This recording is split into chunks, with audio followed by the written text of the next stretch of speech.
Oh, just you gotta take me back. We can't go back. We can't not go back. We gotta go see what happened. You can't pretend it didn't happen. I saw it. You saw it. All our friends saw it. Nothing happened last night. We didn't see anything. We didn't see weird black silhouettes. Time didn't randomly seem to stop. People didn't randomly just stop talking to us. None of that happened. Okay. Hello? Yeah, I was kind of hoping to see you at the stadium, but I guess you didn't make it. Huh? You didn't make it to the stadium? Yeah, I did. I thought you saw me. Oh, I didn't see you. I thought you didn't go. I'm just like, hey, I got a bummer. I can't today. What happened, dude? I just can't. I can't. Okay. Why? I left my car over there, and someone dropped it off. I thought we were supposed to at the stadium. You went to the stadium? Dude, we met. We hung out. Were you fucking with me? Did you go and tell me you didn't go? We met. I drove you there. Jen? Jen? Hear no response. I'm gonna climb up a little bit to look over the edge of the dumpster in case she is in it.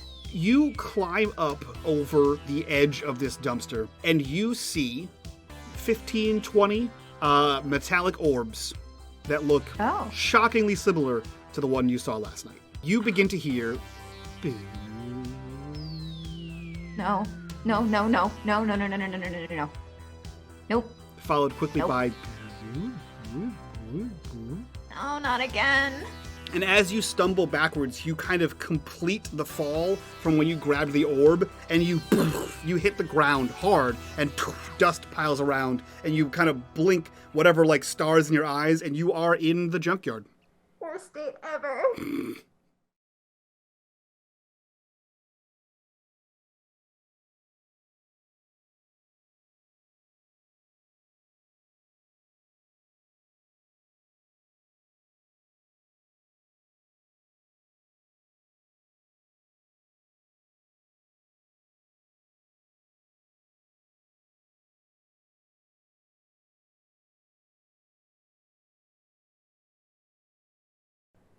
I think. Alien balls? Wow. That's how we went in with alien balls. Arise, minions, and welcome to unMadeGaming. We are here for some more alien balls. That being said, if you guys like what we do here and you want to support the channel, the best way to do that is over on our Patreon. You can get all kinds of behind-the-scenes exclusives. Check that out in the link down below. While you're down there, click on that Discord link. Join us in the Discord. Be a part of the community. Be a part of the conversation. And, as always, in the bottom right-hand corner of the screen, you will see the corruption bar. That bar serves two purposes. One is when that bar fills, I get to do the hell I want to these wonderful players. And two, every single dollar that goes into that bar goes back to these wonderful faces that you see here before you. So, without further ado, yes. Guess what? You're not the game master. You've been kicked out. You see what happens when we Brandy start singing John Denver and is the game master today, and not doing what we're supposed to be doing, where we adjust the screens. No one pay attention to what's happening behind the screens. It's fine. We're fine. No one notices anything. It's fine. My first order of business is bringing my girlfriend back from the aliens. She does not. I'm back in control. Sorry. Great use of power. She's dead. No, that's not. NPCs can die. Listen, don't make that face, KP. I saw that. You know better. Don't you kill the lesbians. We'll riot. I can't because you made it a trope, so now I can't do it. So now she's the only NPC that can't die. That's the safety right there. It's so good. Yep. It happens. There's what the hell is the rule in movies where it's like if a female character has any meaningful conversation with someone who's not a dude. Test. That's the one. Thank you. Yeah, it has to talk to someone who isn't a dude, and they're not allowed to talk about a dude. Yeah. You put that in there with some lesbian characters, and I'm like, well, she's immune. She's a plot armor.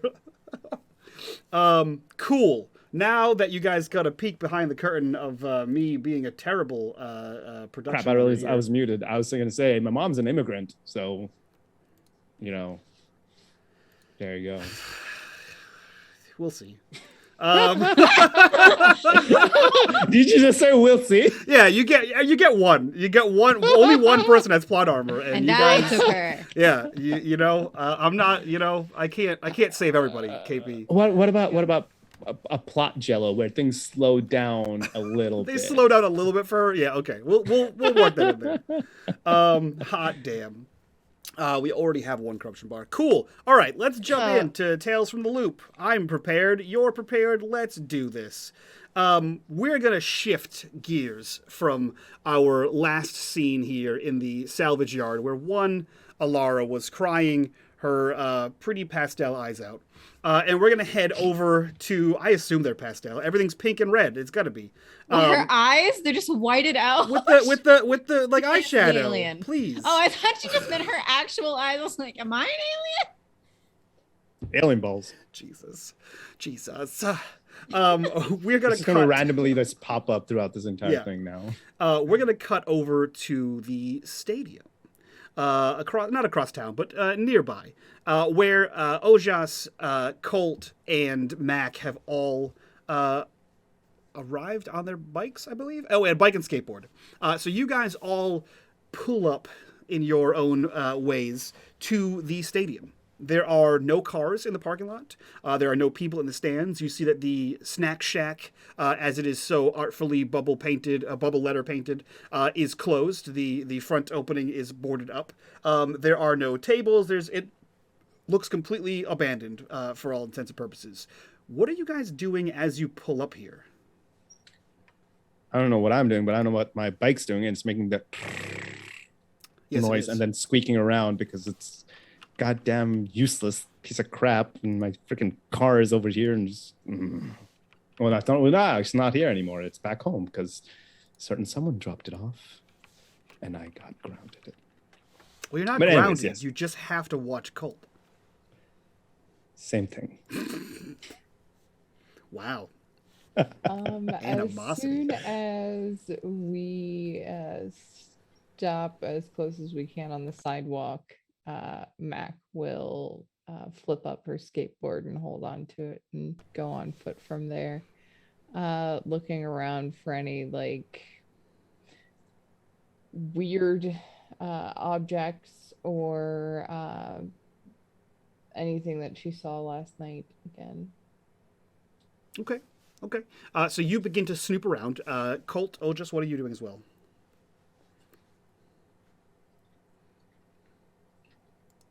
Well, I mean, we're gonna be looking for any signs of evidence of Rick's energy just kind of hanging out, or whatever happened last night. I mean, all them lights like blew up. So, okay. Are you looking anywhere in particular? The stadium, the field itself. Okay. I will take an investigate from the two of you. Ojas is just going to randomly just only flip over rocks and like kick cans around. Love that. Yeah. Love that. He's not at all invested in any of it. Yes. You're playing me in every sport as a 14-year-old. Love that. Now I regret.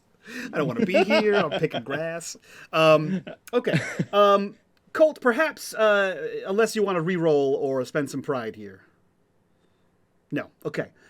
So whatever it is, maybe you're too distracted. Maybe it's too much undiagnosed ADHD. But you're all over the place, unable to find any kind of clues. You're kind of running up and down the stadium, up and down the stands, moving across the field, looking for everything, and finding nothing.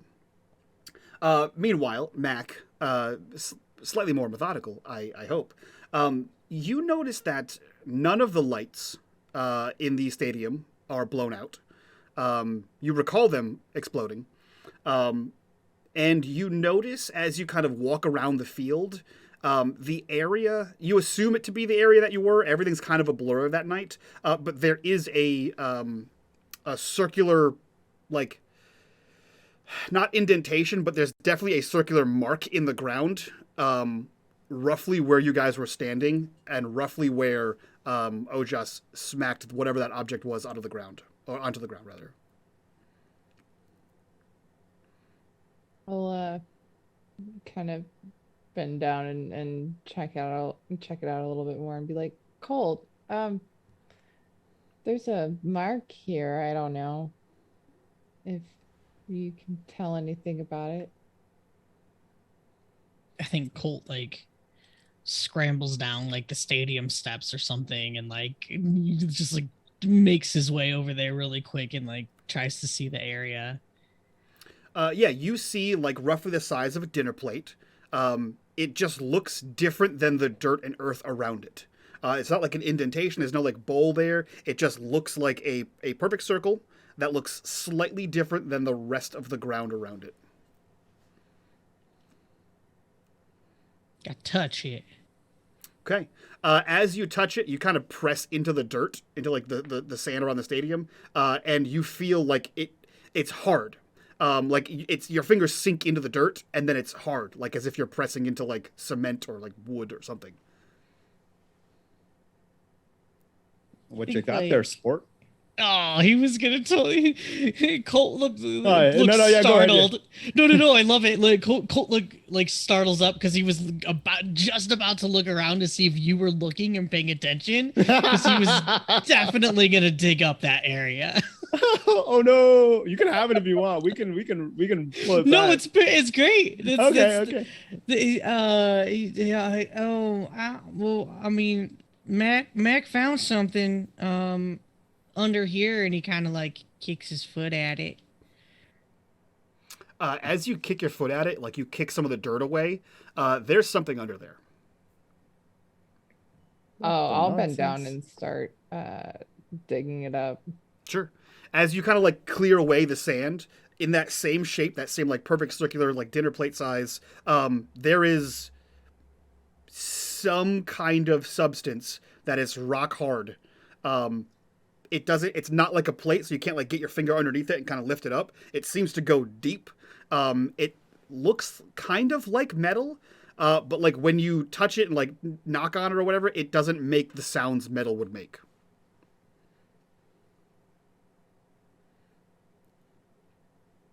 What is it? That looks like dirt, but sure doesn't sound like it. Doesn't look like dirt. Did it? Wait, Looks like metal. You said it sound like it or it looked like metal? It was there. Both. It looks like It looks like metal, but does not sound like it. Oh, okay. It's I don't know. It's like maybe some sort of pipe or big object. That this is just the little bit of it that we can dig up here without like really excavating. I can see that as being a pipe. I mean, we are in a stadium with plumbing, I'm sure that. And I can just, I'm looking at Colt. Does he look like he really wants to dig it up? I do want to clarify, because what you just said sounds like you've never been to a stadium. There's no plumbing here. It's an outdoor like school stadium. There's two porta potties. One with like one with like the dude symbol, and then one with a piece of paper that's duct taped on four sides that says ladies.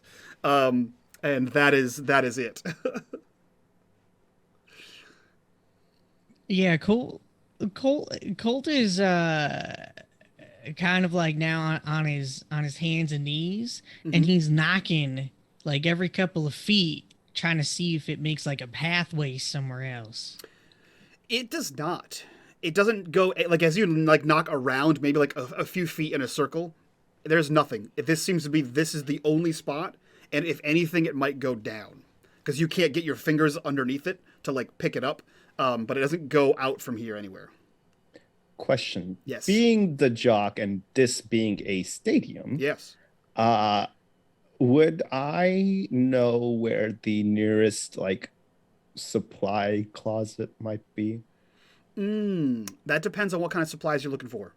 Outdoor, like gardening maybe supplies.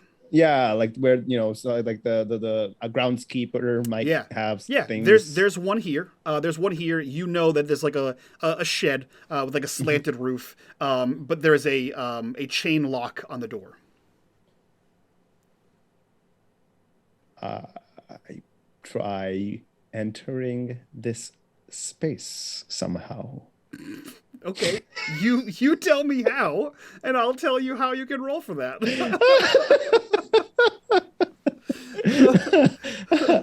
You don't succeed by being as vague as possible.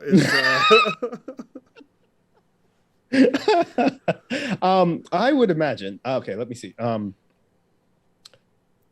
Ooh, I don't think I can know how to. I would know how to pick a lock. Honestly, let me see. You could force the lock. With That's what I was going to be like. I do have an athletic body, and that's what I'm going to bank on. And I'm going to try seeing if I can like yank either the lock or like, is there? I would look for like a loose board somewhere or something. I'm gonna throw you an alibi here. You have a hockey stick. I do. That could be used as leverage. I can. Yep. Yeah. So I am smart. Why don't you roll me a force with a +2 for your iconic item? Okay. Hit that button and then bonus +2. It just hit the 2 in the bonus dice section, right? Correct. Okay. Hey. Yeah. So you kind of like open the door a little bit so the chain lock is like that little gap, and you kind of prop your hockey stick in there and you push with all your might, and it snaps the chain. One of the chain links sort of bends open, and you can easily slip this thing out of there. You have access to the groundskeeper shed. There's a lawnmower. There are a few like not weed whackers, like the hedge trimmers. There's one of those like long poles that has like the weird scissor thing on the top so you can cut branches over the top of it. There's an extension ladder, and there's like a toolbox of miscellaneous like tools like pliers and screwdrivers and shit like that. Is there a shovel? Sure. Okay. I will grab said shovel. Okay. And I come back, I'm like, all right, move aside. And I dig around or try to see if I can dig up whatever that is. Yeah. That's on the ground. Cool. You do. So you start digging around. How deep are you going? How deep does this thing go? I asked you first. I think he will continue to dig until he tries to see if he can. I mean, occasionally he will stop and try to see if he can pull it out. And like as he doesn't succeed, he keeps trying to dig around it a little bit until it just seems like, okay, this is not something that can be pulled out by him. You get down maybe like 6 inches, and you start to like dig this thing around and try. It doesn't seem to be stopping, but as you dig more and like free it from the earth, you see that it changes shape. Instead of being like a cylinder, it bows in. And the bottom part bowls. The top is still flat, so this looks like half a sphere. Oh, does this look like what we hit? What I hit the other day and fell down? And it looks like half of it. Oh, that. Bud, is that what I think it is? I look at like both Mac and Colt. That looks a lot like that thing from the other night. Is there any markings or anything? As you take a closer look at it, you kind of like, turn your head to the side and see what the hell Ojas was doing. When this thing concaved, there's no ground underneath it. It is now just hovering in the ground where it was in the hole. But whatever ground was like holding it, was supporting it up, is no longer there. It's just sort of floating there. Other than that, it is completely smooth on the round side and completely flat on the top side. I take the shovel and like run it through that gap underneath it. Just I like to see if there's like wires or something holding it up. Nothing gets caught. Oh no! Oh, whoa! That's proof. That's floating. That's. Oh. I poke it with the shovel. As soon as you make contact with the metal shovel head, the shovel head begins to melt. I like he just like drops it and he's like, and then like jumps back, goes, huh, and you can see him like just like tapping himself to make sure. Touched that? I didn't know what it was. Well, it was It was better the shovel than my hand. Colt, didn't you touch that yesterday? Uh-huh. And he just looks at him and goes, like, he grabs your hand and kind of like starts looking at your hands, like, are you, and then kind of just like looks like, do you feel hurt anywhere? No, I'm fine. It didn't do anything. Is it? Well, maybe it's only metal. Colt reaches into the grass and picks up some grass and some dirt and tosses it on the thing. Do they melt too? As soon as you throw the grass and dirt, they hit and they're gone.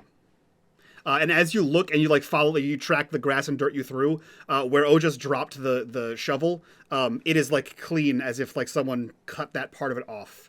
There's no like drips and there's no liquid metal on the orb. It's gone. Whoa. What in the world?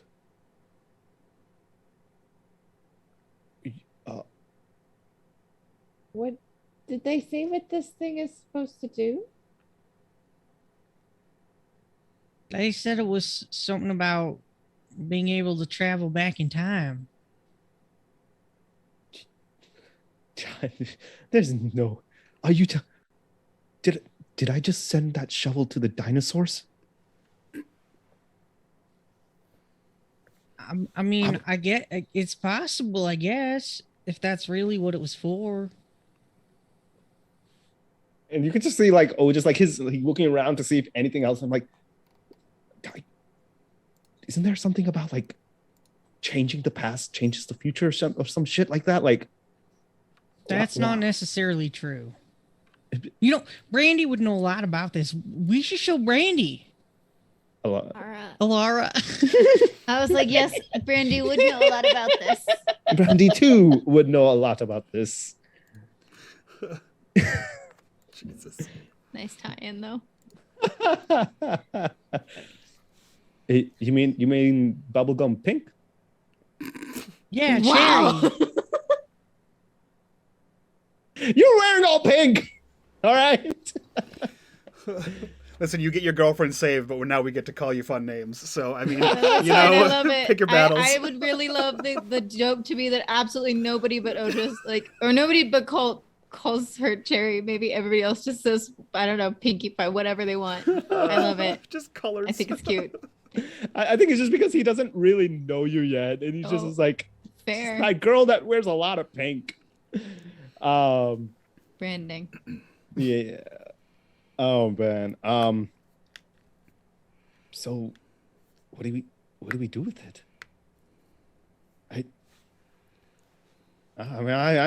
none of us are going to touch that thing. I ain't going back to the caveman age. All right. I'm not gonna bang some rocks together. What if it sends you forward in time? No, that'd be cool. That'd be. Well, it wouldn't be retro. That'd just be rad. That'd be rad, yeah. But I don't know. I don't think we should take any risks without really knowing what this exactly is. Hey, Mike. Yeah, buddy. With all the stuff that Colt is, I keep wanting to call Colt Otis because Otis is really fun to say. Same. Using this accent. Otis. Yeah, Otis. You're saying it perfectly, by the way. Thank you. How about a comprehend? I feel like with all the sci-fi knowledge that Colt knows, like maybe a little comprehend here. What are you trying to comprehend? Like what How this thing does? What? No. Okay. No. What would be like a safe way to pick it up and to transport it? Okay, cool. Yeah, roll me. Yeah, I think it would be comprehend. Roll me comprehend.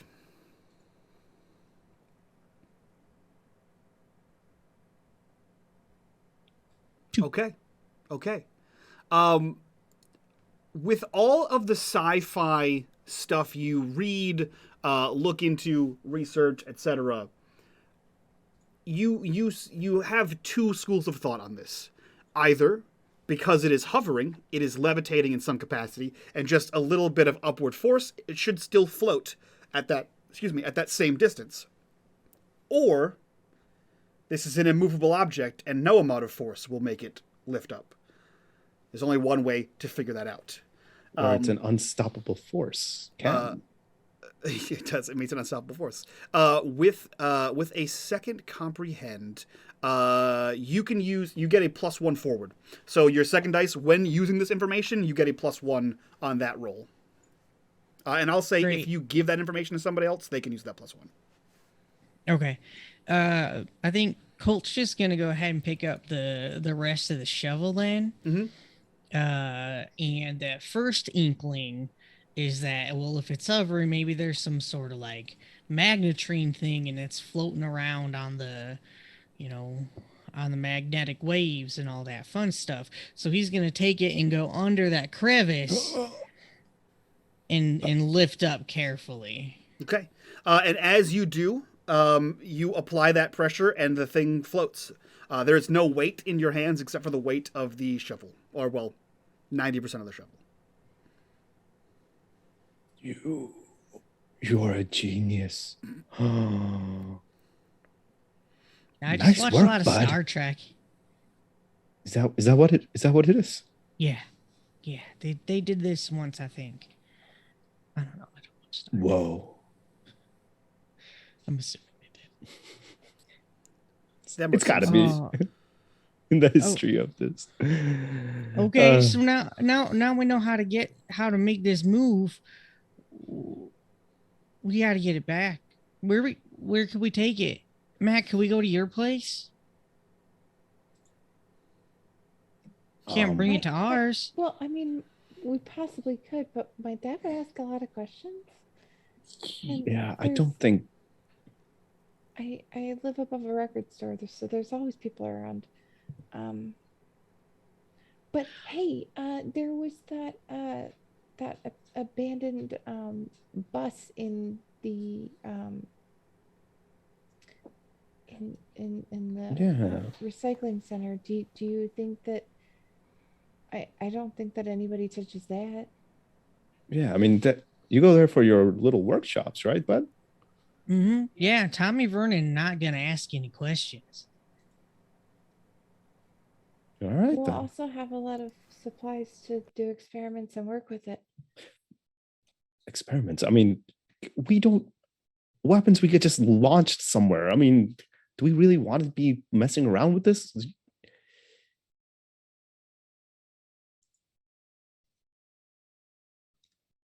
Oh. I mean, we already kind of are. I mean, how could you not want to? Did you see what it did to the shovel, though? Yeah, and what if it does this to like other people, and they're not as lucky as we was? Yeah, I mean, seriously, like, what about if someone comes running by with cleats on?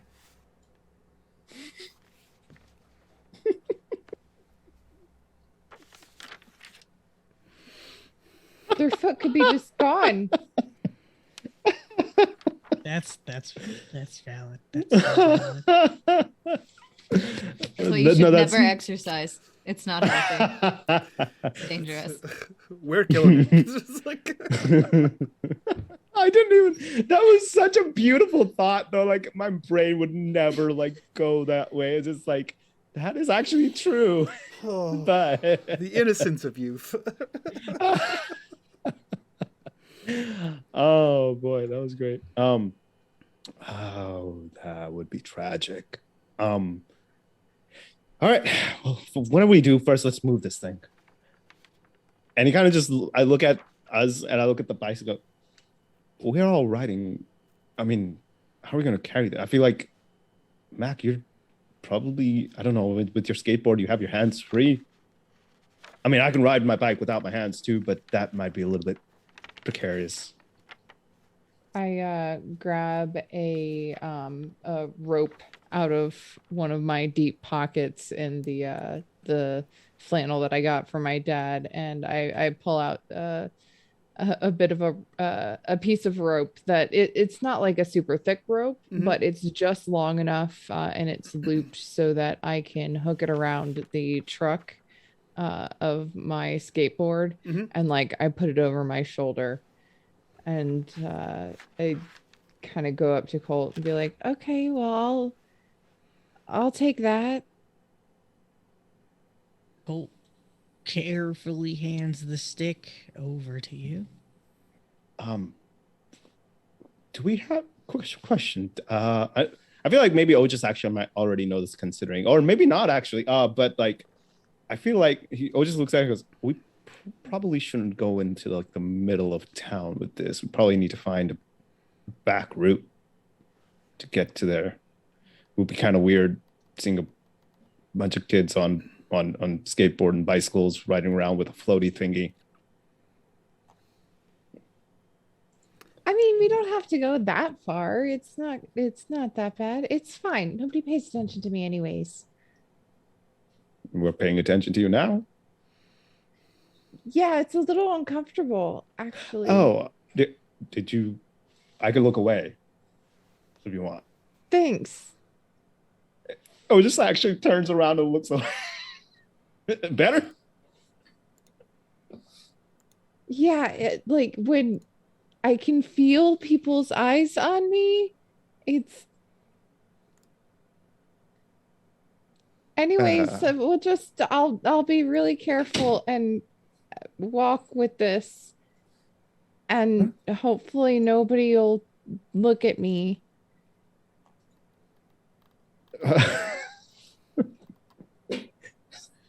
We can also just try to like surround it by our bikes and our bodies, and kind of make our way through town all on foot. We have bikes, but we don't have to ride them. We just take our time. I'm kind of with Mac. No one ever pays attention to us. Nobody pays attention to you either, Otis. They just like your car. Please. That's hurtful. We'll talk about that later, you and I. All right.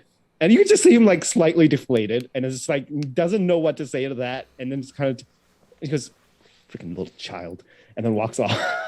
It's got owned by an 11-year-old or 10-year-old again. So are you headed through like the main streets to get to the salvage yard, or are you headed through some secret backwoods path that you, Mac and Colt, know about? Oh, we're going back away. Yeah. Okay. Odris might not know because, he's got his car and he takes the road, but Yeah. Mac is used to cutting through yards and down alleyways and stuff like that. Like you skirt a fence here and there and it's fine. Okay. Cool.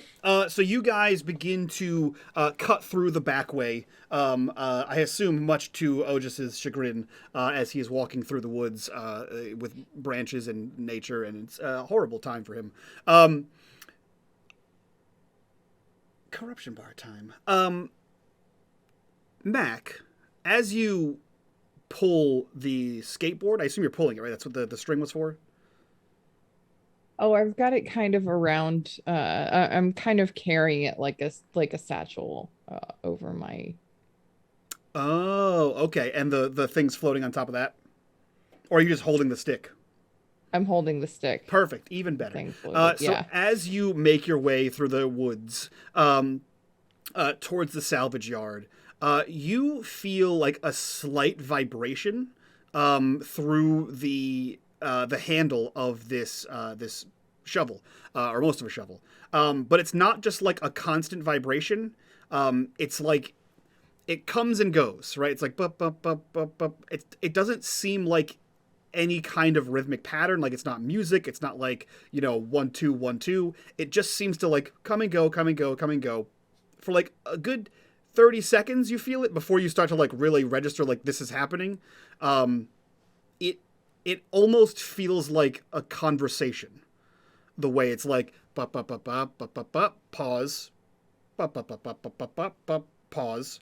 Like there's some kind of, and there's like usually like 10-15 second gaps between those pauses. So it seems like there's some kind of possible call and response. You're not entirely sure what it is. It's not making any noise. You just feel it vibrating through the shovel. Guys, I think it's talking to itself. Or maybe it's on a long distance call. What?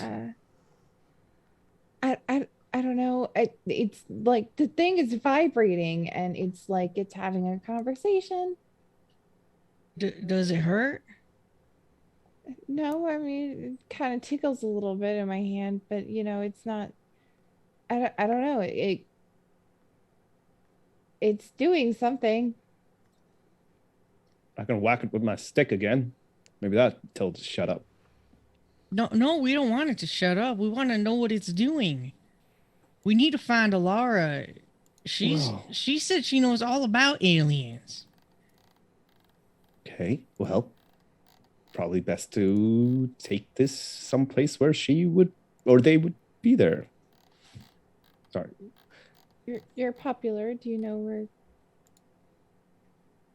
they would be? I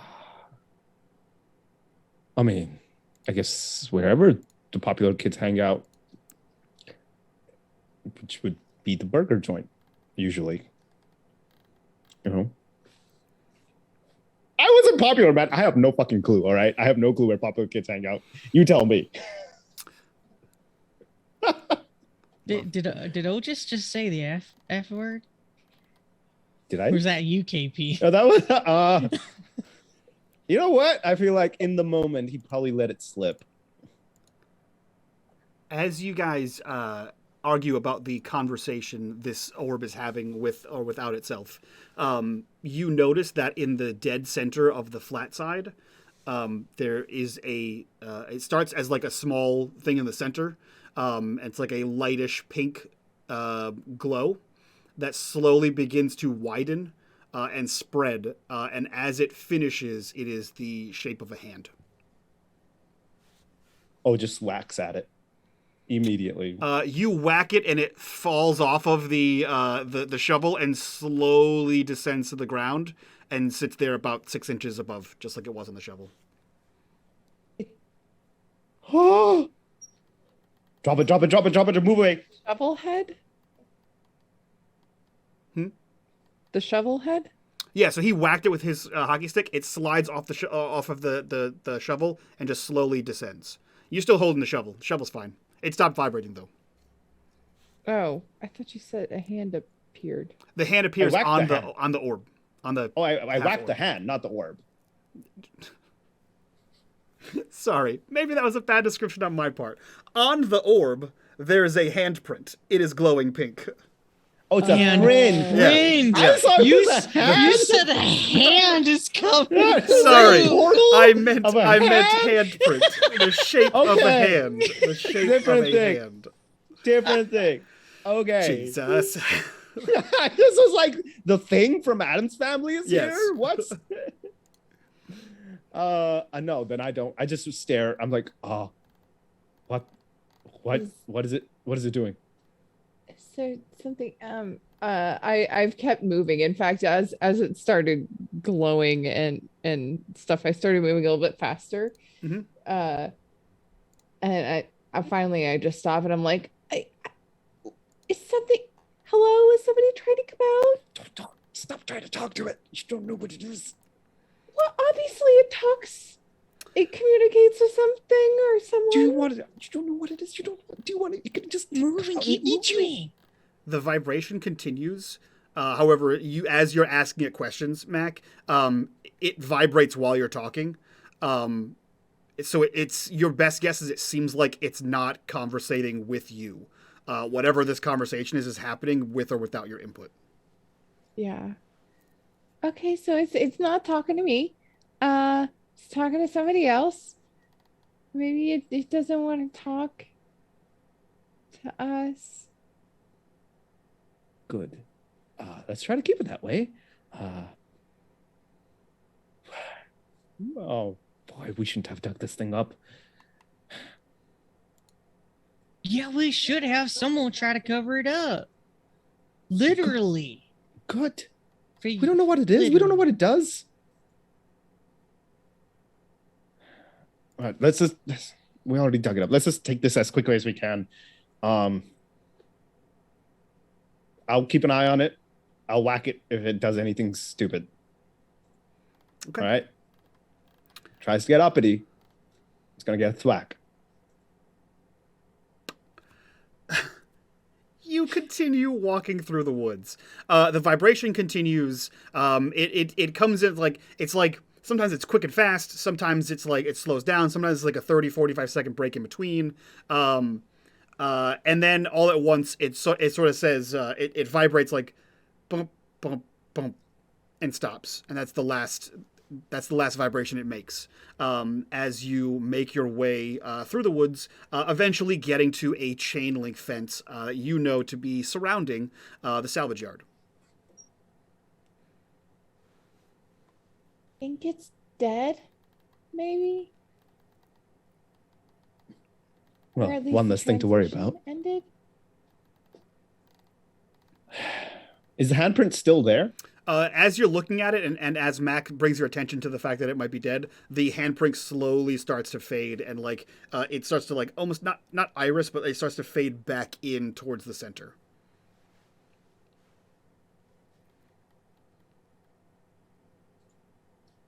I don't know what. I don't think Otis would do it, but as KP was like, I should have put my hand on that handprint. It's still there. It's just slightly smaller. Do you think it's like one of those sci-fi fingerprint readers, maybe? Did I touch it? You saw what happened when we touched it last. Colt touched it last. That's the last time he's going to touch it. Colt lifts his hand up. Is the thing smaller than his hand now? It is smaller than your hand now.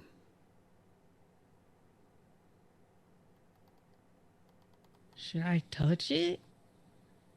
But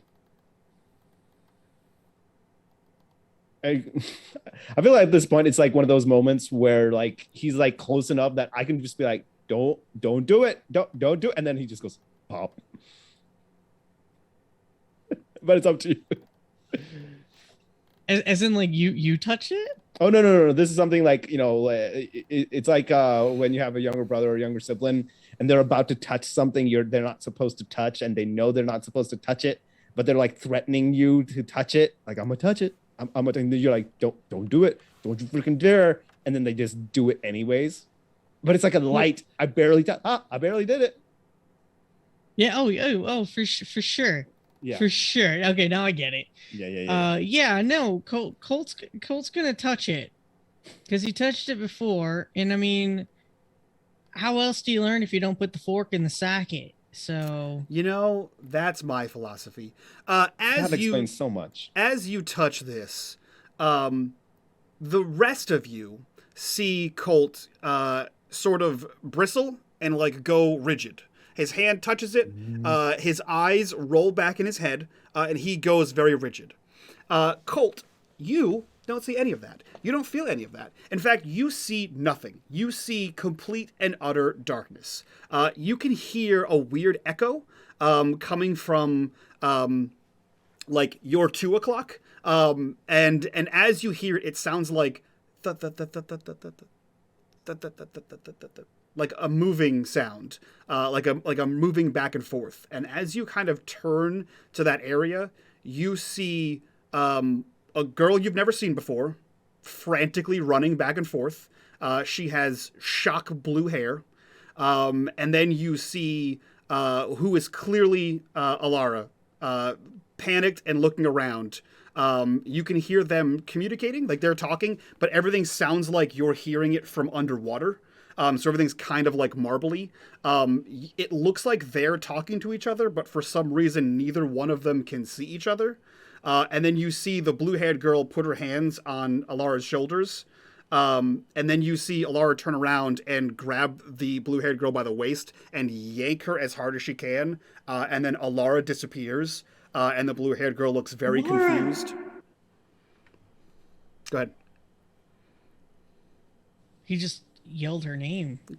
You see her as she like falls, and as she hits what would be the ground, of like where she was standing on, she disappears into it. The blue-haired girl looks very confused and sort of throws her hands up in the air.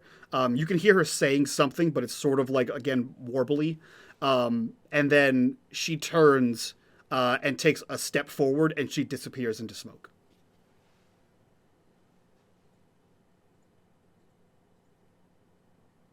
Can I move towards them? You can. Great.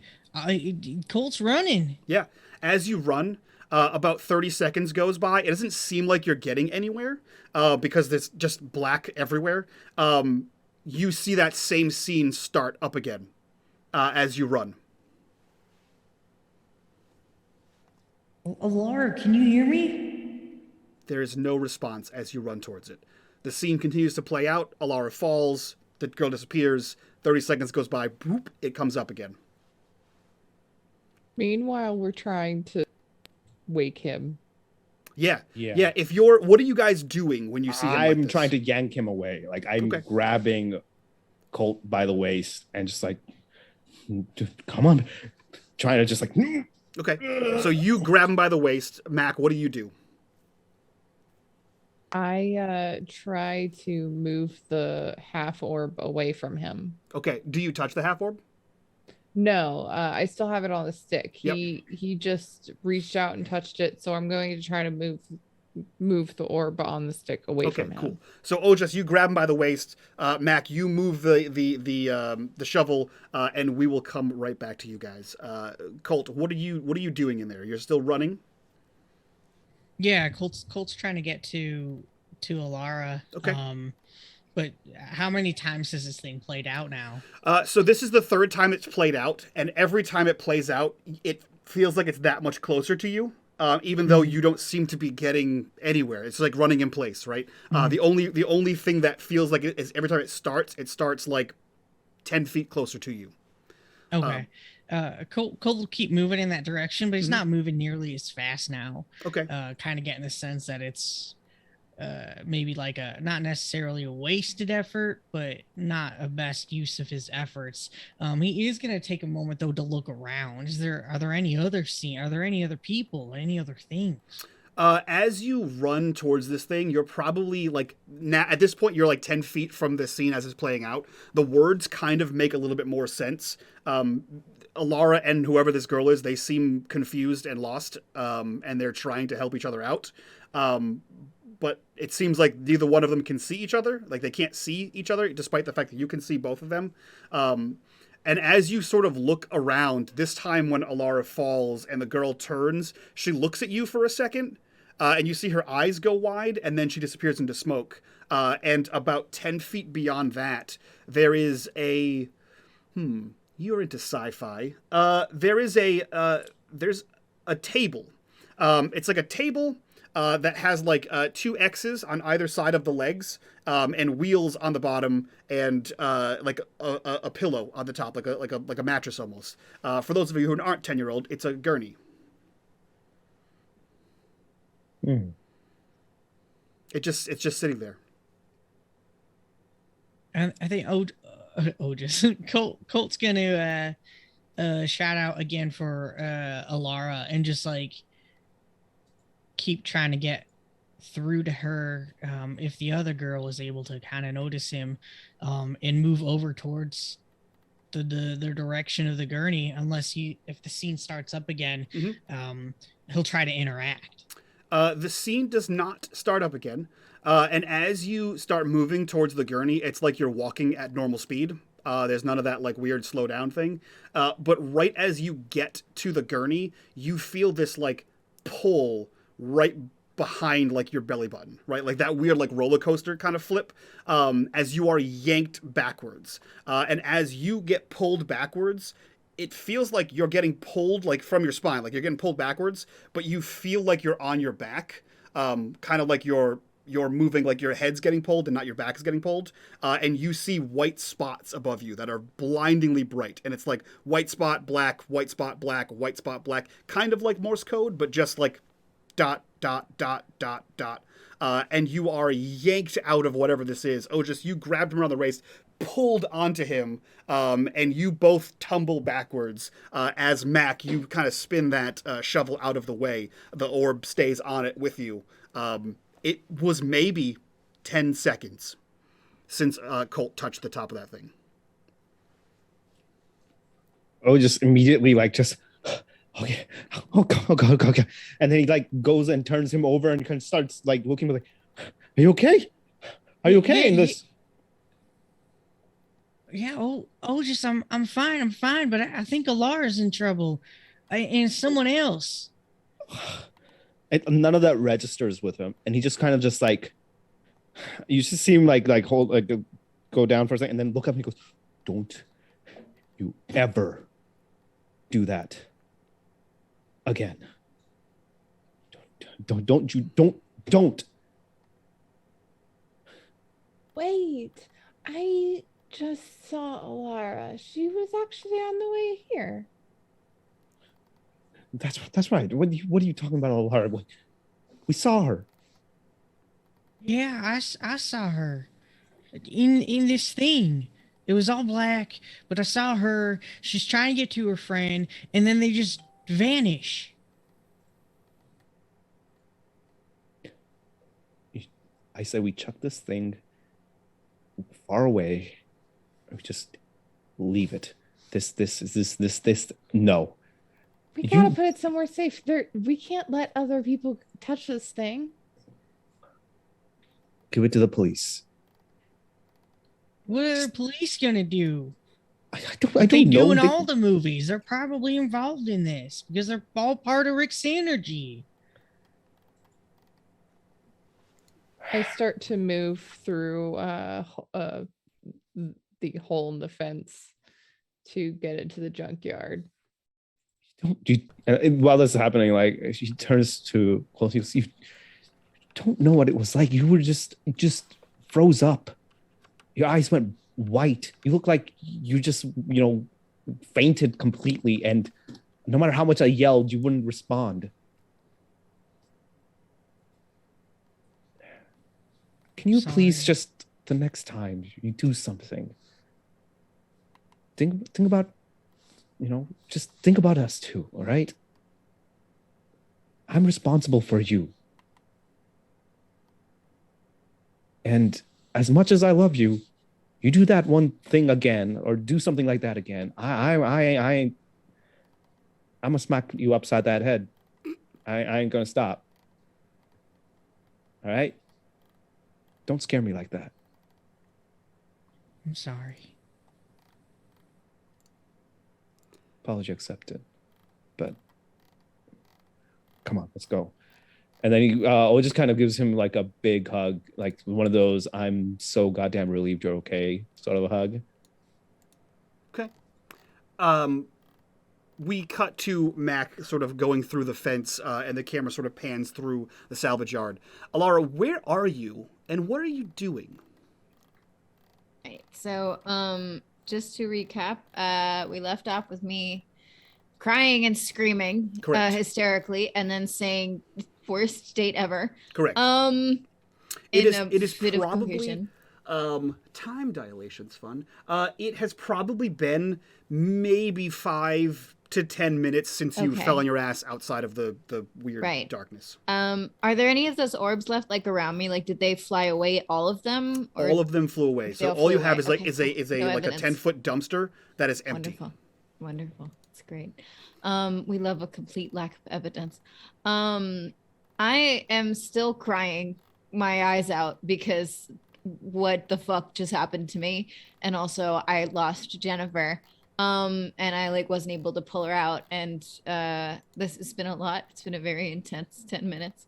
And but like as soon as I have even one brain cell, I am scrambling up fully, like just can't see properly because tears. And she's just, as I'm just running towards I don't know, something. I am aimlessly running around screaming for help at the top of my lungs. Perfect. That's exactly what I hoped for. Mac, Great. as you make your way through the fence and you kind of guide Colt and Ojas there as well, you realize it's Saturday. The salvage yard is in operation on Saturday, so there's not a lot of noise and a lot of things happening until you start to hear the wailing sobs of what is either some sort of banshee or a person in need of help. You're not entirely sure which, but you know, you hear this coming from probably like a good 30 feet into the salvage yard. Well, at least it's not Madonna this time. Come on, I think we might have a disturbance over in the forest this way. Oh. Gets you deep. As you all follow Mac's direction, you eventually see the frantic Alara as she is panic screaming about something. It is a mixture of help, fuck, which she does not usually say, and something about her date and an alien ball and so many alien balls. You see Mac round a corner holding a stick, a substantial stick, because it used to be most of a shovel with a half of one of those alien balls like floating just above the end of it. She's like, Alara, are you okay? Oh God, get that thing away from me. Get the thing away from me right now. And she's like wiping at her face, which is completely useless. Chill. Don't tell me to chill. That thing took my date. I saw that. Right? What? Wait, what? Blue hair? Yeah, that's Jennifer. You know, and she looks at like Otis because like Otis might know. It's like, you know, the fist. Wait, what?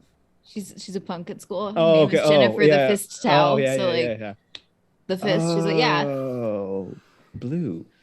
Blue That's hair. right. Blue hair. Yeah, blue hair, leather jacket, looks super badass all the time. And I left her there. I left her there with those fucking aliens. At least I guess it was a leather jacket. Aliens? That thing, there were so many of them. So many of those things, but like whole. And they were all in that dumpster somewhere behind me. And I came to the date because she told me to meet her here and we were gonna go urban exploring and I saw her bike, but I couldn't find her. And then this humming started like yesterday. And then all of those orbs were there and I touched one and it pulled me into this like weird space and I could hear her and I couldn't see her, but I could feel her and I tried to pull her out, but I wasn't strong enough and she slipped and I fell and then I was here and then all those orbs flew away. Where did you get that? It was in the ground at the stadium. We dug it up. I think it's the one I smashed. And like she like is still just trying to stop like the like actual like little silent river of tears that's coming down her face, and she's like looks over at Colton and is like, I'm sorry, did you say you saw us? You're now just like matted with the dust that you kept rubbing from your hands. So from the much. ground. I am filthy. Just pulls out like I think he has one of those like napkins he would like his mom So insists cute. him carrying around. He kind of just looks at it, like making sure it's clean and good enough, and kind of hands it to you. Thanks. I'm sorry. Did you see us? What do you mean you saw us? Yeah, well, yeah, the orb, it kind of had my handprint still, because I think it's the same one that was chasing us last night, and so I put my hand on it, and I went into this really dark place, and I saw you, and I tried to call for you, but you couldn't hear me, and then I saw blue hair, and I think she saw me, but I kept seeing you like repeat. It was like, is Groundhog's Day a movie yet? Is it too soon? Too I don't know what soon. year that came out. I think. Although, wait. I know, was it 80, like No, it 88, wasn't 80s. 89? No, it Groundhog came out in the Day? 90s. Oh, Yeah, it was that's the like 90s? nice, Okay. yeah. Never mind. No, but well, I mean, they said that this was, like a chronosphere. So maybe in that, that's like and she's like wiping her face, and the sci-fi is like helping her focus. And she's like, so maybe it's a liminal space with like a repeated time loop. Yeah, what now? there could be. It's like a pocket dimension, like this is a dimension. It's Earth. It's our, we see everything in here, but then, sometimes people believe in ghosts, which like totally bogus. But like when people believe in like ghosts, then like maybe ghosts are in like a different sphere, so we can't see them. So like it's in a different universe. So maybe if you were able to see us, from these alien things, maybe they work in like a little pocket. But if they're in a pocket, how are we supposed to get Jennifer? I have to get her out of there. Like she doesn't do sci-fi. Did you say you couldn't pull her out because you weren't like you couldn't like grab her, or like were you trying to pull her out but it just wouldn't budge? I think I wasn't strong enough. I'm not exactly, Arnold Schwarzenegger. And you sure that's her in there? Yes. I think I know Jennifer. And like she's like wiped her face off. The thing is filthy. And she just like gingerly goes like, I'll wash this for you. And yeah, that'd be nice. Thank you. And he kind of just if you saw it on a loop though, then it's obviously not still going, right? It only happened once. Well, no, it happened a couple times. I think like 3 times maybe, and then it stopped. And then there was this bed, and it had 2 X's on it, and it was on wheels. And I went to go get it, but I think y'all disconnected me. all right. well, if you saw us, but we couldn't see you, then maybe these different orbs are like different doors. But then, you came in at I don't know. I think I was in there, I don't know, 5 to 10 minutes ago, maybe. And it wasn't for very long because, I mean, she was running around in there screaming, and I managed to get her to stop. But I mean, I'm not like, I don't want to go back in there now, but if we all touched an orb together, it might put us in there together. But if you said she disappeared, then she might not even be there anymore. She might be somewhere else. If we all go in there, who's going to pull us out? Oh. How about this? Not to toot my own horn, but I'm pretty sure I'm the strongest one here. Unless you have some secret superhuman strength. And he kind of turns to Mac and to Colt. I don't know. Speak up now if you have, I don't know, Superman powers. I mean, I can run fast, but I don't Noted. think that helps here. But since both of you, maybe, how about this? Since both of you have already gone in and it wasn't as successful, I think we could use a speedster and someone with a little strength. And who knows, maybe we can try something in there and you guys can keep on watch on us and pull us out if something happens. And I can try seeing if I can grab your friend. Alara's like trying to think of a way to say this diplomatically and then gives up and is like, you want me and a 10-year-old to be the force to pull both of you back out. I mean, y'all are smarty pants. You can figure it out. True. That's I true. don't know. You something about We can I don't try. know. I mean, you have I mean, that I've hockey seen this- stick. It's not like we don't have leverage, and we don't That's the really word. know what it is to pull you out. So, like, worst case scenario, if it's a smack you need, we can probably hit you over the head Don't with the hit- hockey stick That's not what if we can't pull you out. It's like So- a pansy. I Make it have work. another idea. Well, Yes. since Joss, you and I are probably in the best physical shape to move things. If we need to start pulling people, maybe we should be split. And Colt and Alara, you seem to kind of know what you're talking about, sciency. So what if we have one person with the brains and one person with the brawn on either side? I call Mac. Ouch. Hi, Mac. That was very, very, very quick on the draw there, but Well, it's I'll not let my that fault. pass. You can keep some weird friends. Your friend, what was it, Lucas? Jesus, get a hint, dude. what's wrong with Lucas? What's not wrong with Lucas? I mean, It's a little creepy. Right? He didn't even see me and he creeped me out. That's a talent. I mean, okay. That came out of the left field, but wow. Everybody's out to get me today. No, this is about Lucas, not you. Yeah. Although interesting company you choose to keep. No, I'm not going to talk about your outfit attire then. First of all, my aunt made these jeans, and these are That- her shoes. Speaks a lot.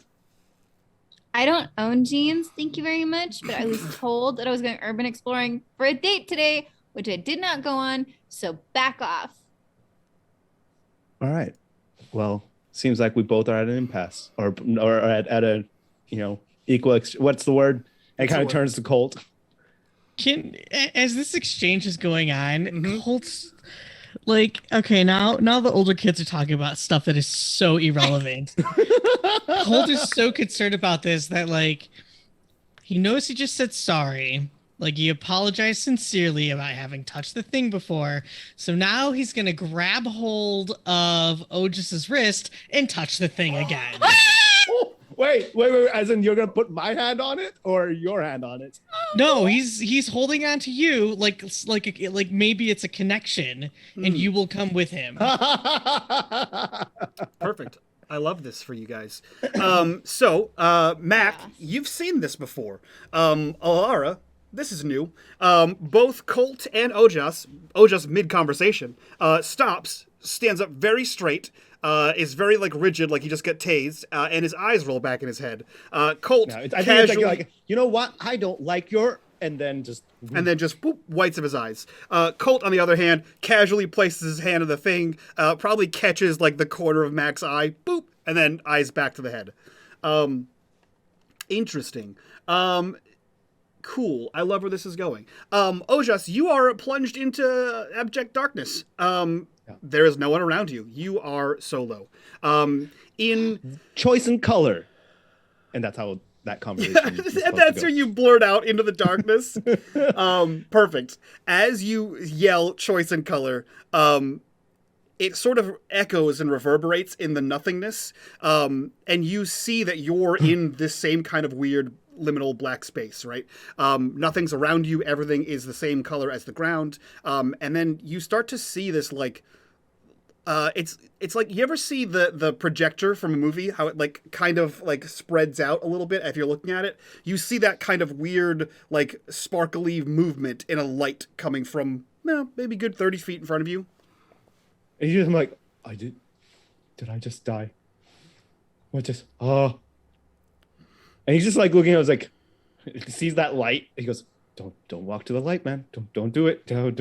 And kind of just like taps himself and kind of looks around. Does he see Colt? No. Oh. Guys. Colt. It's not funny. This is not cool. But, do I have my hockey stick? You do. You have everything you were carrying except for Colt, and the only thing you see is blackness and that little shimmering, glowing light in the distance. Okay. You got this. Come on. Let's go. All right. And then he just starts like walking towards the light. Okay. As you walk towards the light, it starts to spread and get sort of get bigger, as if you're like walking closer to an actual object. And when you're maybe like 2 or 3 feet from it, you start to recognize what it is. This seems to be like almost like a projector, right? Except you've walked very close to the movie screen. You can see the light just coming from nowhere, but you see a scene. It looks like a kitchen of a house, of a suburban house. And as you're kind of looking at it and trying to figure out what the hell this is and why it's here, it dawns on you that this is not just a suburban kitchen. This is your suburban kitchen. You're looking at like a projection of your kitchen. It doesn't look exactly how you remember it today, but it's your kitchen. Interesting. I go near and just like looking at like, hello? Mom? It's a very strange sensation. It's not a flat image. Like as you sort of like look around, you can see deeper into the house. You can't like go through it like to enter into the picture, but if you move around, it's sort of like one of those like 3D kind of images, right? And as you call out, it's sort of like your voice stops, like you yell out "Mom," and there's no echo, there's no like, it doesn't like hang in the air at all. It just sort of like boom, like you just yelled at a wall. And almost on cue, you see your mother walk into frame, but she doesn't look like your mom now. She looks like your mom a few years ago, maybe. She has like different hairstyle. Her clothing is different. You see her walk into frame, and her eyes are red. Not like evil red eyes. Like her eyes are red from like crying. And you can see that she's like doing her best to like cover up. And you can hear a voice say, "Can we just talk about this?" From off screen. Followed by like a very "No! How could you do this?" As your mom wheels around, and into frame, you see a man. Your memories of this person are a little hazy, but like that's your dad. 100%, that's your dad. The conversation sort of goes on.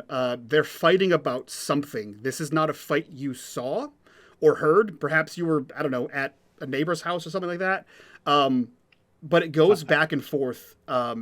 It appears. I don't think any of that really registers in the sense of like time wise that this might be in the past or something. It's just more of like he's just at this point, "Mom, Dad, Mom," and they're just like trying to get their attention as much as possible. Yeah, as you're yelling this and like, you know, frantically moving around, I assume, there's no recognition. It's like you're watching a movie that you can like sort of interact with.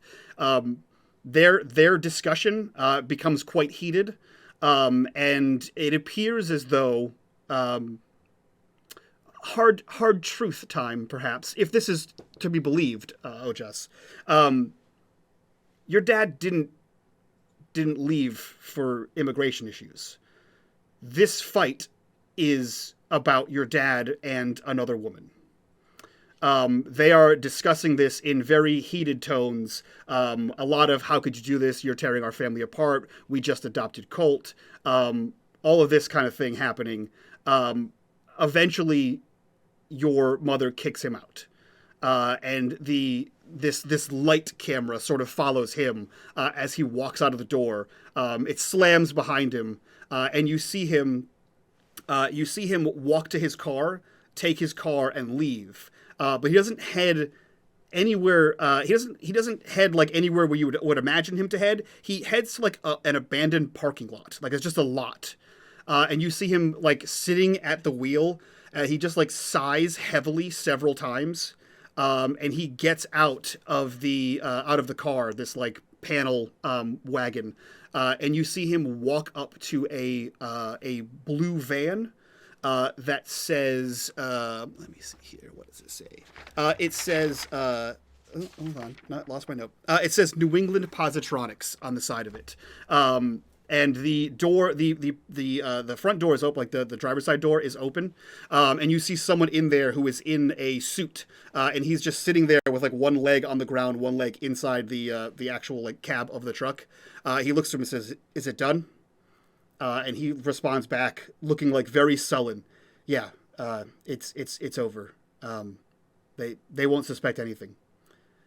And he thumbs a motion towards the back of the truck, and you see your father walk to the back of the truck, open it up, and get inside and close the doors. And then someone from the passenger side gets out, gets into your dad's car, and drives off. And then the light flickers like the end of a cinematic film. I think Gold just kind of just in shock at this point.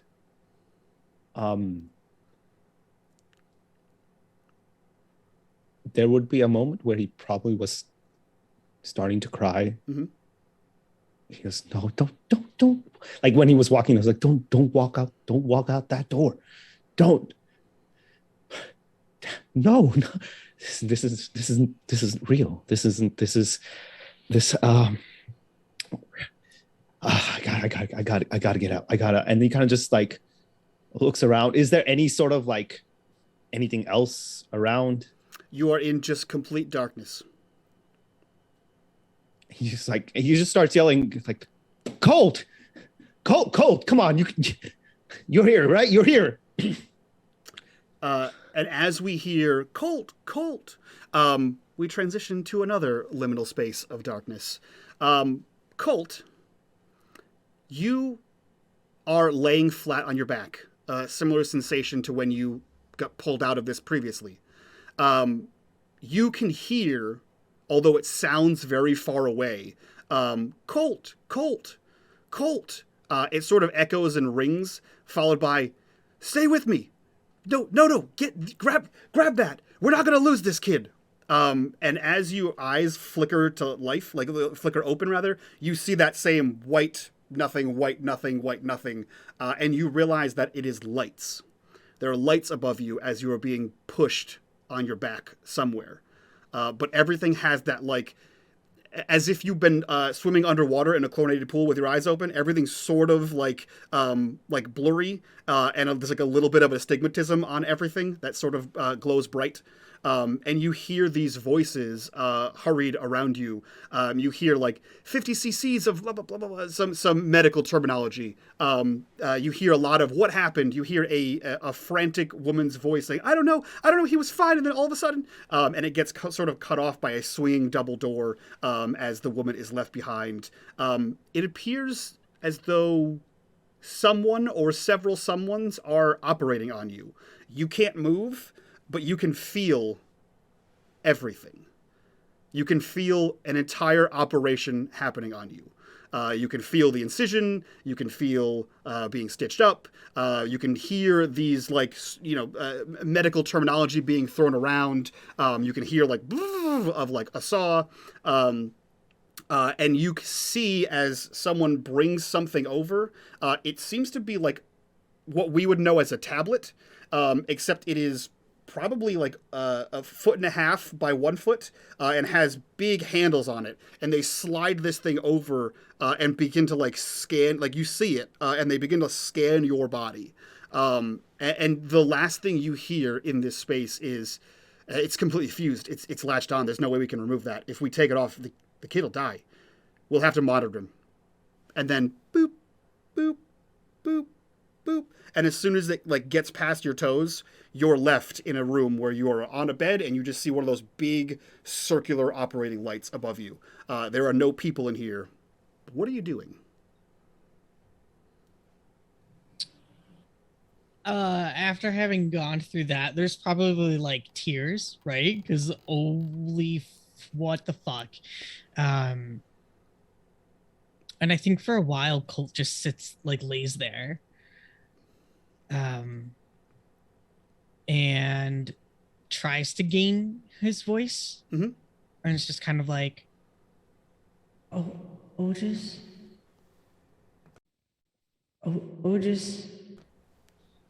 And I think like the more that he says the name, the more he can feel it in his throat. Mm-hmm. And so the more real it feels, and it kind of like is keeping him grounded and centered. And he kind of, can he sit up? Yeah, you can move. Okay. Yeah, so he sits up. Is he on this gurney? Is he in this place? Is he in the black you space? you are in that scene. You are on a gurney. As you kind of look at it, it looks just like the one you just saw. And you are in a light blue room, white tiled ceiling, white tiled floor. You see that to your left is a massive glass wall. Seems to be like an observation area, and then a white wall with a door, a door leading out somewhere. Colt kind of like looks down at himself real quick and just kind of like does one of those self inspections. Like he's got hands, he's got legs, but he sees that door, and he's gonna make his way towards that door. Okay. You notice as you give yourself an inspection, your hands. It looks like you were in a bicycle accident, right? So like you put your hands down and you skidded across, so you have that like scraped up mark. The back of your knuckles are also scraped up. As you're turning, it's one of those like if you sleep on your neck wrong, you kind of have to turn your whole body because as you turn, there's a tightness on the side of your neck, and if you touch it, there are probably 50 or 60 stitches that run from like your ear down to like at least your shoulder or behind your shoulder blade, and you feel as you start to like slide off of the gurney, you first feel that like pull of an IV, but you also feel there are several other places that are sore, mostly on your back. That same like tightness of stitches. Yeah, he's probably not gonna move too much then. That shit hurts. Oh man. You don't, as you feel the tightness, and like it's catching on fabric, like you feel that weird pull of stitches, but there's no pain. Oh, no pain. Oh, even weirder feeling. Otis. And if he's not really feeling pain, then he's gonna go ahead and keep moving towards that door. There's no one else in here. He doesn't hear anything. Okay. Roll me. Let me see here. What do I want you to roll? It's going to be an empathy-based roll. Roll me, or a heart-based roll, rather. Roll me contact. Both of you. That's a big old 0. And you know what? How about I burn a luck? Okay. How about I burn a... Oh, well, no. KP's got it. We'll hold that luck. Okay. We'll hold that luck. You call out, Otis, and you reach your hand to the door and you sort of push it open. And as you push it open, it's as if you're walking into that blackness, but you feel a hand grasp over the top of your hand. And as you step through, you step right next to Otis. You are both in that black area. You see Otis at this point, like on the ground, like kneeling on the ground, like sobbing. And as soon as he feels your hand, you just see him like as if though it's some sort of like a desperation, like finally, seeing something. And then he sees you and immediately goes, "Oh, thank God, thank God, thank God, thank God." And just like hugs you tight. And he kind of just like hugs you and then like gives you a kiss on like the head. And he's just, "Oh God, okay. Oh my God, oh God." Oh, yeah, God. As you're like holding him and just saying that, like he's just crying quietly in your arms and just like holding on to you for dear life. He kind of just finally like calms himself. Are you hurt? Are you okay? I don't. Does he still look like? Oh, sorry. Go ahead. Yeah. He looks exactly like he looked in the all day long. Okay, so not like the operating table. Correct. Okay. I don't think so. Otis, I don't think so. What happened? What happened? Where are you hurt? I'm not hurt. I don't hurt, but I think I was hurt. I don't know. I don't know what's going on anymore. I don't like this. Okay, it's okay. We're gonna be okay. As long as we're together, we're fine. Okay, I got you. And you see, like, instantly there's a change in Otis. Like that older brother feel comes back, and you just see him like stand up, kind of just okay, kind of shakes it off. All right, we got this. Yeah, we got this. You and me, we got this. All right, and he kind of holds out his hand. All right, don't let go. All right, whatever happens, whatever happens, don't let go. And with that, we cut back to Alara and Mac. You saw this conversation stop mid-sentence, Alara, as Otis was clearly sassing you about, I don't know, pants or something. Mac, you see out of the corner of your eye Colt slap the top of this thing, and you see them go stark rigid. It's, again, Mac, you saw this before. It only lasted a couple seconds before you were able to pull Colt off of it the last time. The thing that's different for you this time is you see both of their eyes open, and within seconds, you see that both of them just start crying. Like, they're not moving, they're not heaving, they're not like, their eyes are still rolled back. You just see tears streaming down both of their faces. This would be the time when I, like, they're crying, they're obviously upset. I would start trying to, like, push them out of whatever it is. Okay. I'd probably go for Colt since he was the one that was the connection there. Mhm. So if I can get Colt disconnected, hopefully that'll disconnect Sure. them both. What are So you while doing to you do disconnect that- him? I'm going to hand the end of the handle of the shovel to Alara and say, just hold this. Then essentially just like almost tackle Colt. Okay. Cool. We'll set Like- that up. Alara, what about you? You see that whole conversation stop like mid sentence. A few seconds goes by, and you just see Oja's eyes roll back in his head, and just tears streaming down his face. Lucas isn't that bad. And then this is probably okay.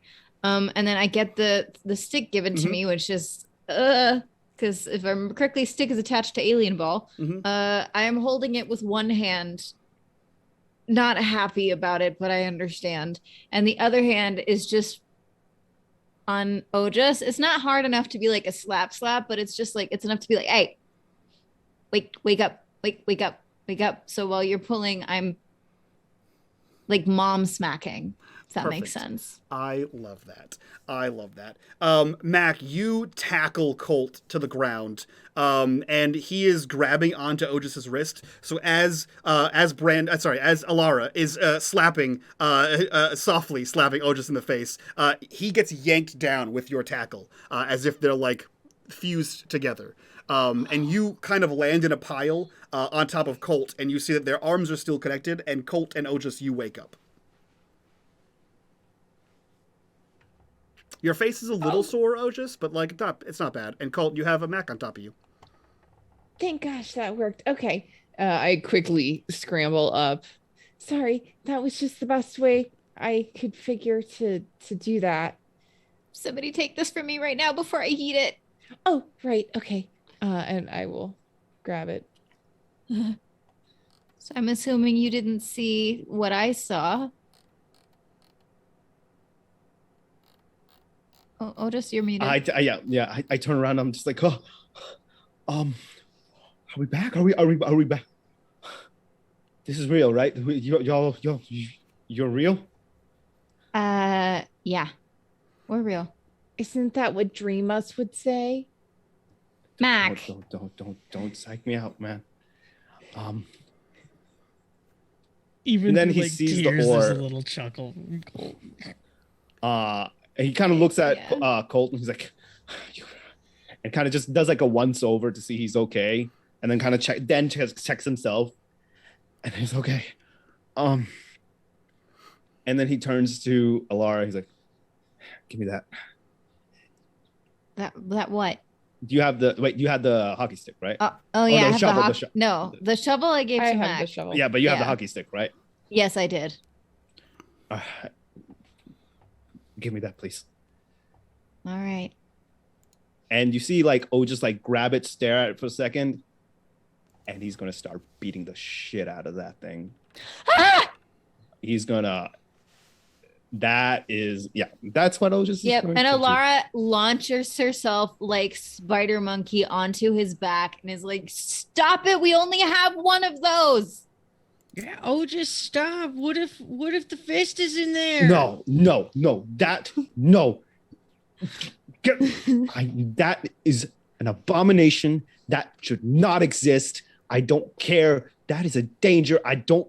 My girlfriend is in that. You shit. Stop it. Well, just because you don't want it to exist doesn't mean it does exist. All right. Well, you just see him like struggling for a second. All right. Oh, just I'm okay. You're okay. I turn to Alara. You're not I am on your back, dude. Okay. Oh yeah. I was like, wow, you are very strong, completely unbothered that there is like a 15-year-old girl hanging on your back. Yeah. just- He's just like, he kind of just like gets back up. I think it was more of the momentum of you falling on him that knocks him over. But once he kind of gets his footing, he gets back up and he's just like, you can, I won't hit it. You can get off now.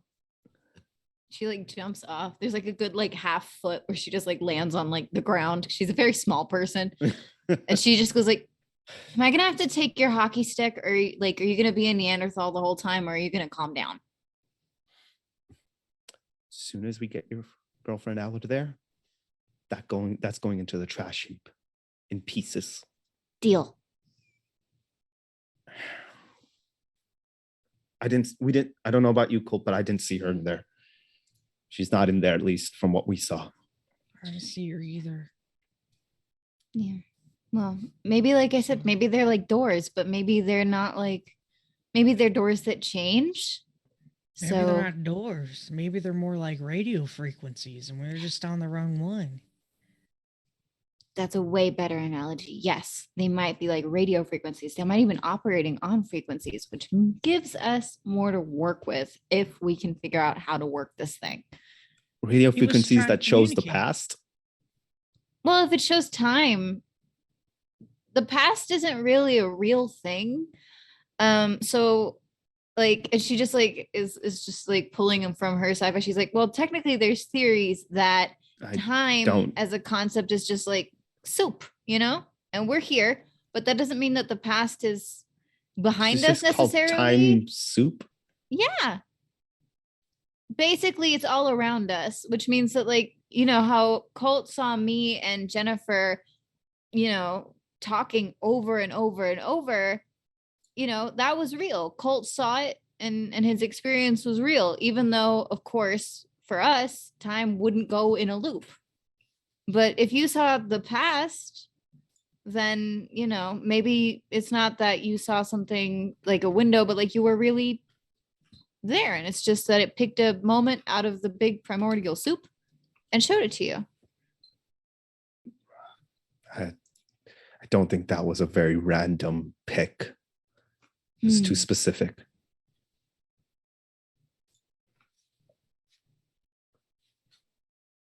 I hate to say it, but I think we might only learn more if we work on it and more of us go in the, what should we call that space?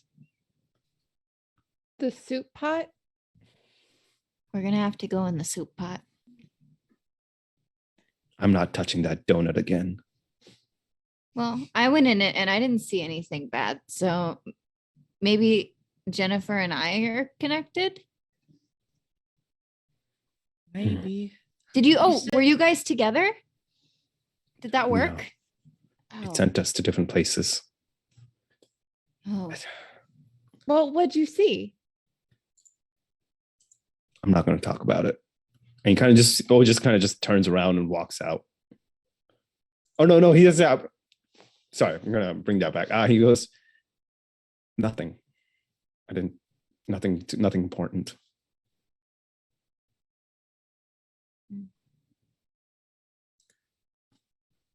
I saw a surgery. What kind of a liar are you, Ojus?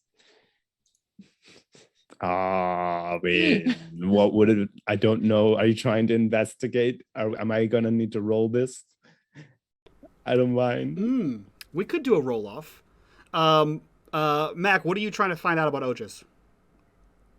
I mean, was I as a player know that was a big fat lie? Yeah, 100%. How well is Ojus holding in that lie? Let's get a an empathize from you, Mac, and let's do Ojus. Let's do a charm from you. Okay. 2. No. He is talking out of his ass. That is 100% a lie. And let me just double check here. You got a 2 on empathize. Do you get any bonuses for empathize?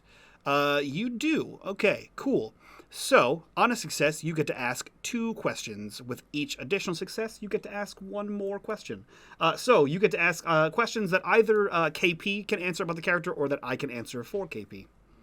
Okay. You have a total of 3. Oof.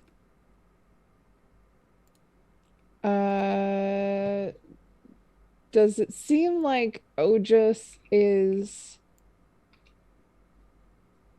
trying to hide it from himself or other people, whatever it is that he saw? Ooh. KP, you can take that one.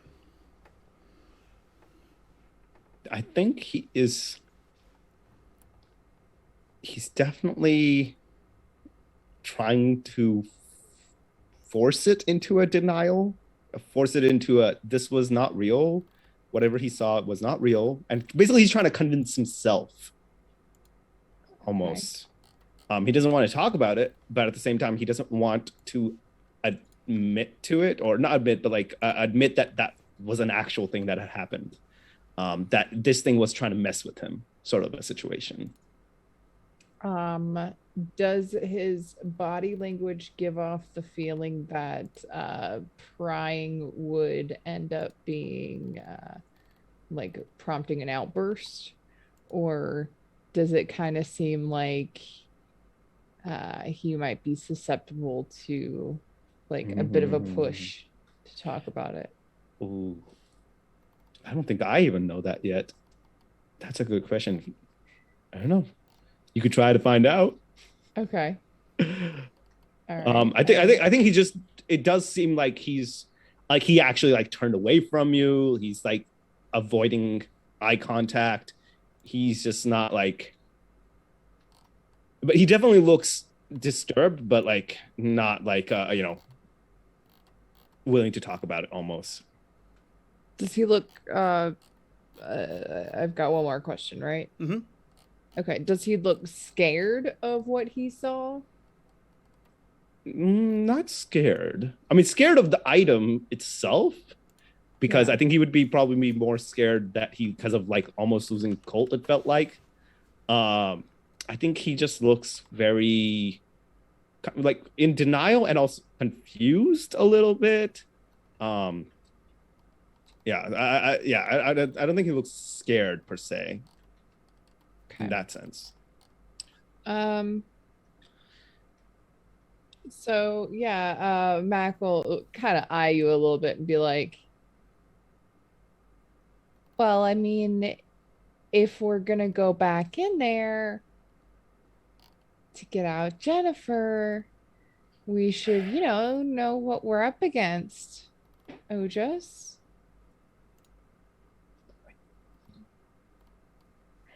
Maybe only one of us goes in at a time, since obviously going in together didn't work.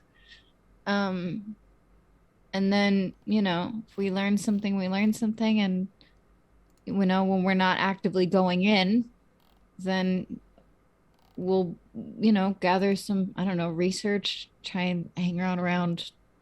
I mean, this came from those labs, so can't hurt to snoop around there a little bit later on. I saw a dark room, okay? And there was almost like some sort of a weird... Was the concept of holograms already a thing at this point?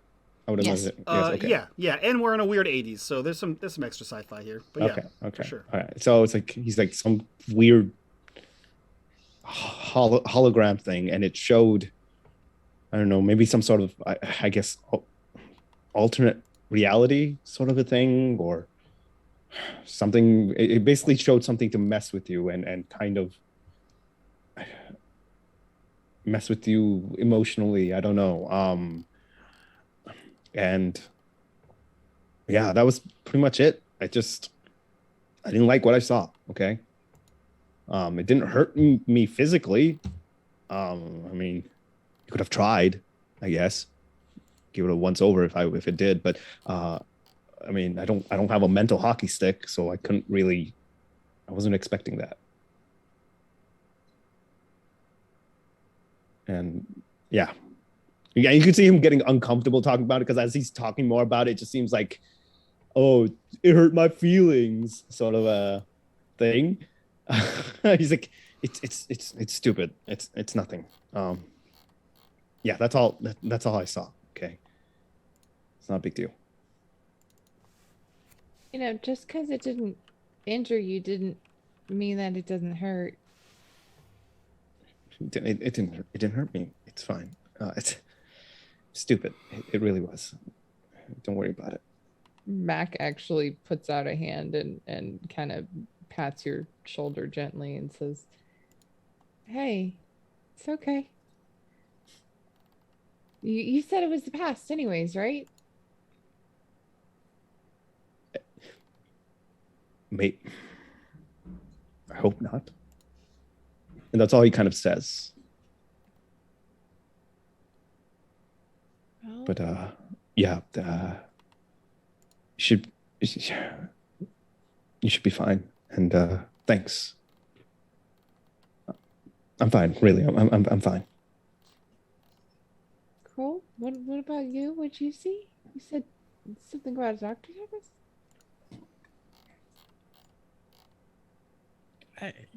Colt's gonna reach up to his neck. Is there a scar? Does he have a scar? Evie. I'm trying to think if you can feel a scar. Like that. You can feel a like, scar. like that. I know you can feel scars. I have plenty of them. Trust me. Roll, 50 plus stitches? Oh. Yeah, that but, is not healing normal. We'll see. In a world where we have time dilation and shit, Fair. 50 scars or 50 stitches. You know what? Colt, roll me a comprehend with a bonus +1.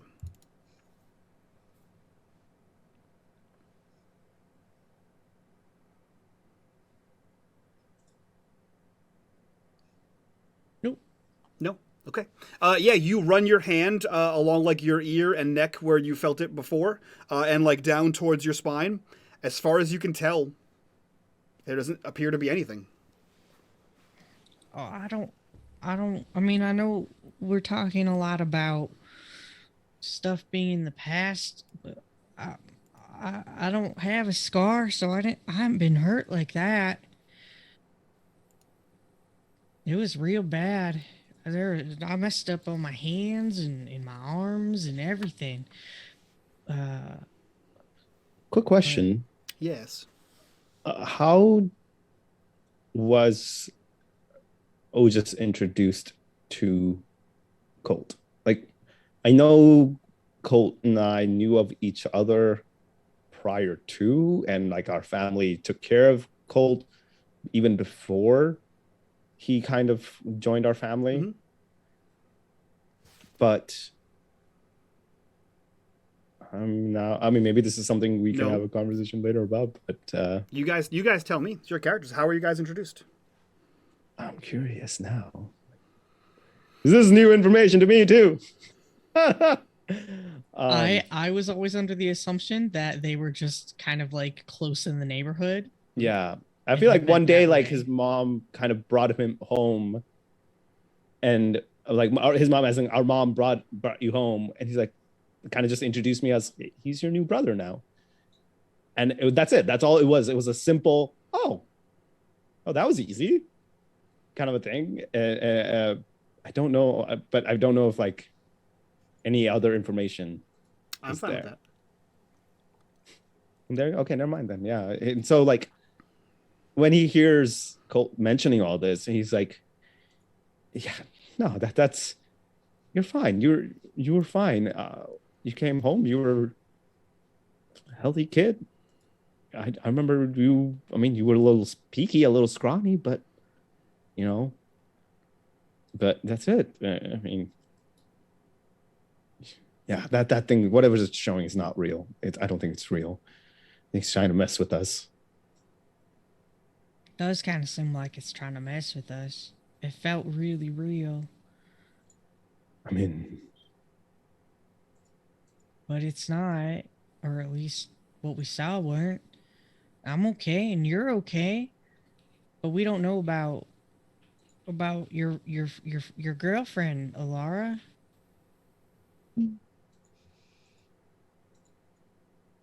I know she was real because her bike is still back there. Oh, I should take that back. Oh, God. Ooh. But,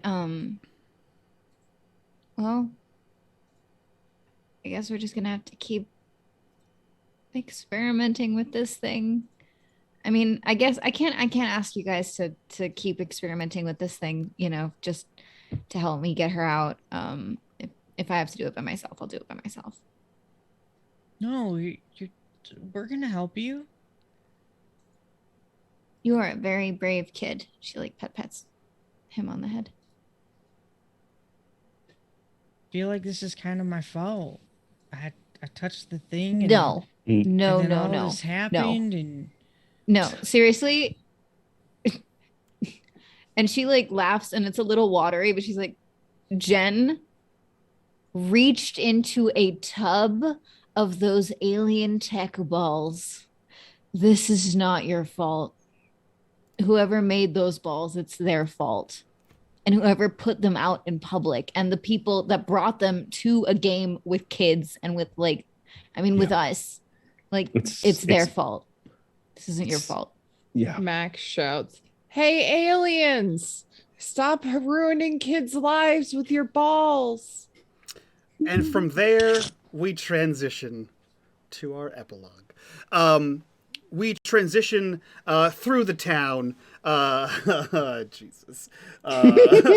We transition through the town of Glenbrook, up a dirt path, through a chain link guarded fence, and into the main loop facility, where you hear a brief conversation between you see like the winged armchair of a captain's chair of a man in a suit speaking to someone else who's in the doorway, who he says calmly, "I've got a report that it is happening again.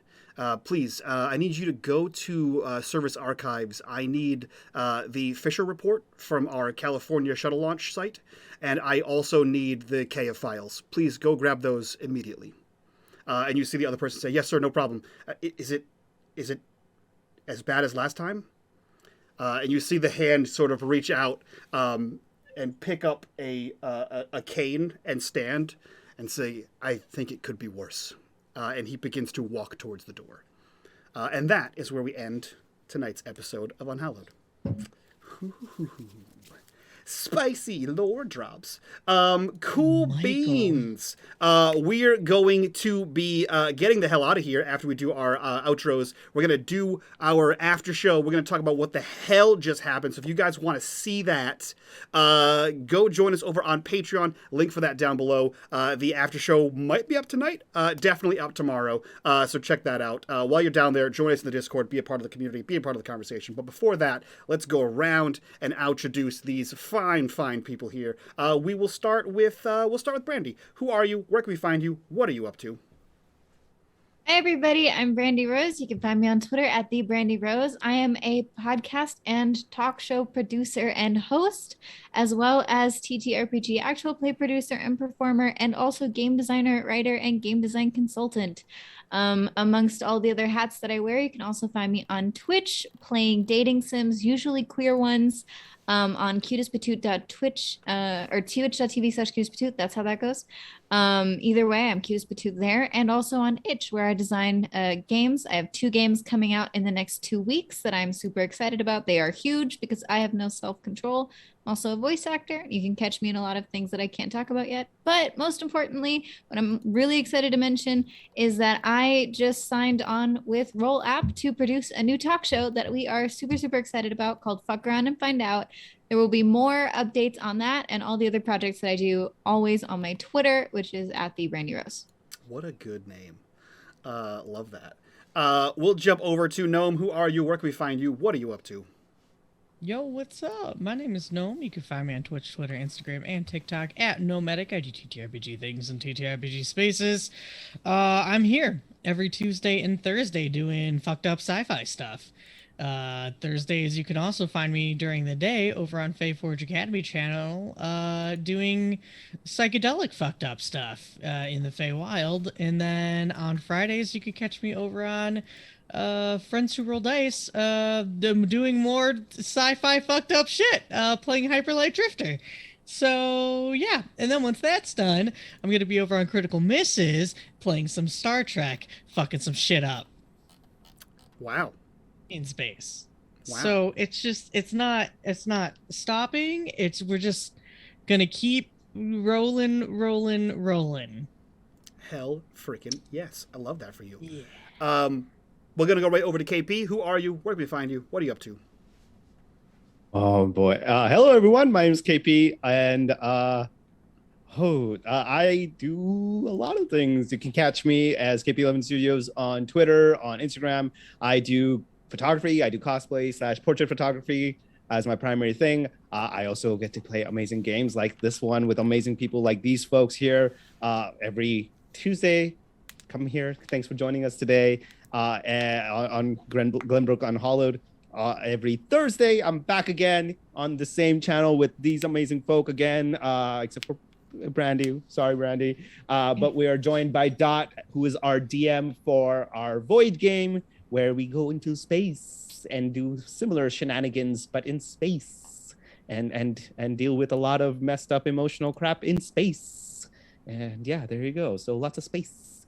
And then on Fridays, I am on the I'm on Academic Foxhole's channel, also known as Trooper SJP, where we get to fight Nazis and kick Nazi butt in our game of City of Light and Shadow. There you go. Hey, I got this.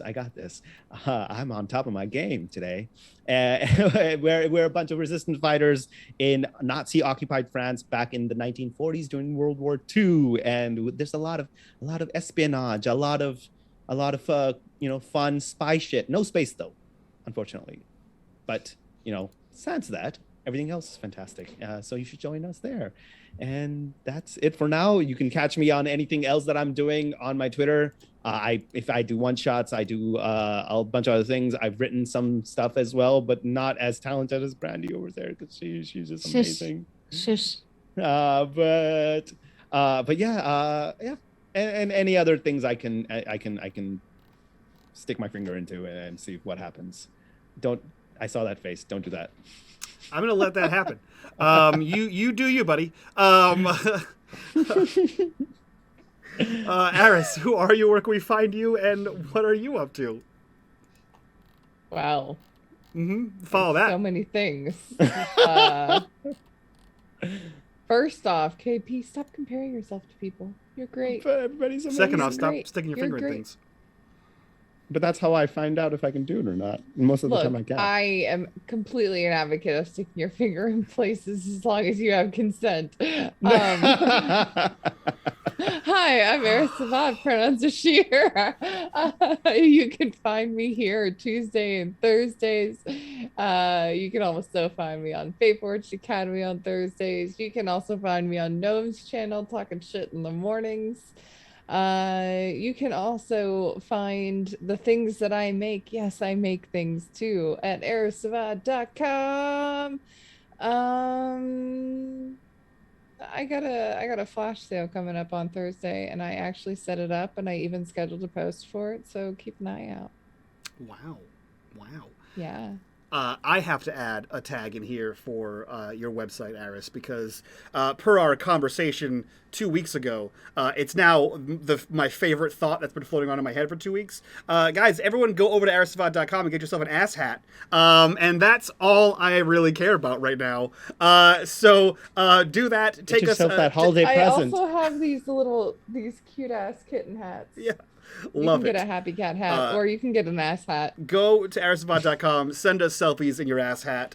For now, we're going to get out of here. We're going to do our after show. But the final thought of the evening is if you guys like this setting and you like this world, you can go buy it over on Drive-Thru RPG. Link is going to be in the description down below and also in the Twitch chat if you're watching us live. But for now, we'll see you guys next week for more Glenbrook Unhallowed. But we'll see you then. Bye-bye.